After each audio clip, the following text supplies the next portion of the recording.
Aldo Leopold held fascination and reverence for the wildlife he surrounded himself with.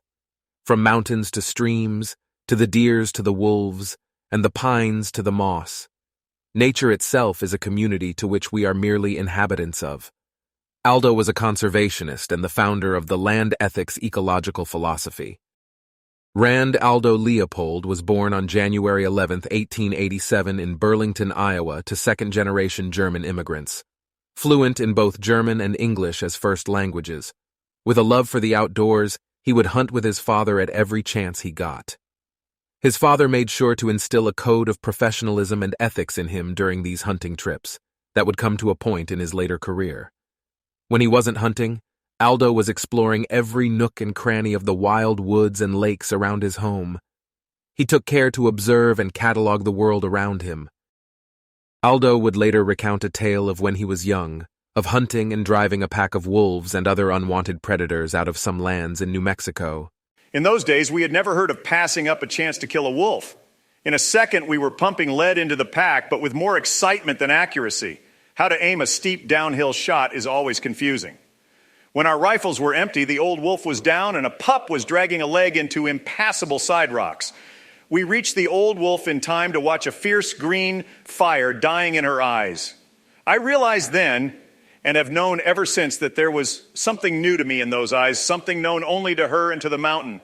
I was young then and full of trigger itch. I thought that because a fewer wolves meant more deer, that no wolves would mean hunter's paradise. But after seeing the green fire die, I sensed that neither the wolf nor the mountain agreed with such a view. He would then recount the effect of driving these wolves out of the land, watching the face of now predatorless mountains wrinkle with deer trails, and seeing everything edible from bushes to seedlings to now bare trees turn to death as they were overpruned by the numerous prey that can now freely roam. When the deer had their fill, they then died from the consequences of no more new vegetation to be grown. With this green fire burned into his mind, Aldo would undergo a slow transformation over the course of 15 years to begin to right this wrong. After going to school at Yale in their newly made forestry division, Aldo would go to work in the United States Forest Service's District 3. This district consisted of Arizona and New Mexico, which were only territories at this point in time in 1909. He created in this time the first comprehensive plan for the Grand Canyon, and wrote the first government handbook for fishermen and the hunters. He even proposed the first national wilderness region in the USFS system, becoming known as the Gila Wilderness Area. This wilderness is where he began to notice the effect of predator elimination talked about earlier, making him reflect on the green fire. He would be relocated to Wisconsin to work for the University of Wisconsin as a professor of game management, the first in the nation. He even became director of the research department of the university's Madison Arboretum, initiating a plan already proposed to return parts of Wisconsin to its natural state, its pre-colonial state of wilderness. It would grow to encompass 1,200 acres. To move on to his ecological ideas, the green fire would culminate here. He argued that man should be one with the natural ecosystem and try to keep in balance with the wildlife that form the intricate systems keeping the others in check.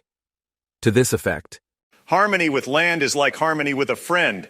You cannot cherish his right hand and chop off his left. That is to say, you cannot love game and hate predators. The land is one organism.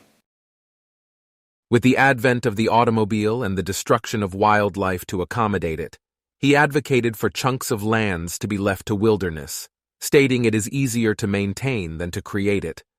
As another reason for it, he said, "What avail are 40 freedoms without a blank spot on the map?" He disavowed conserving nature on the basis of its utility.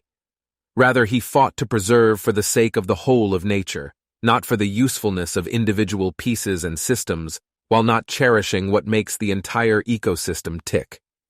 For humility with man's place in nature. He compiled his journaling, sketches, and thoughts on nature and conservation in his unbeknownst magnum opus, A Sand County Almanac, released in 1949 shortly after his untimely death. In this work, he described his philosophy of land ethics as such. A thing is right when it tends to preserve the integrity, stability, and beauty of the biotic community. It is wrong when it tends otherwise.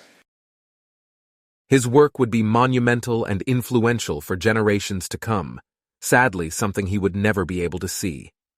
Former Secretary of the Interior, founded to conserve nature, Bruce Babbitt would say, "In January 1995, I helped carry the first gray wolf into Yellowstone, where they had been eradicated by federal predator control policy only 6 decades earlier."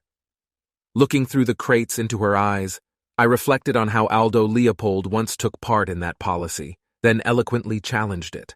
By illuminating for us how wolves play a critical role in the whole of creation, he expressed the ethic and the laws which would reintroduce them nearly a half-century after his death.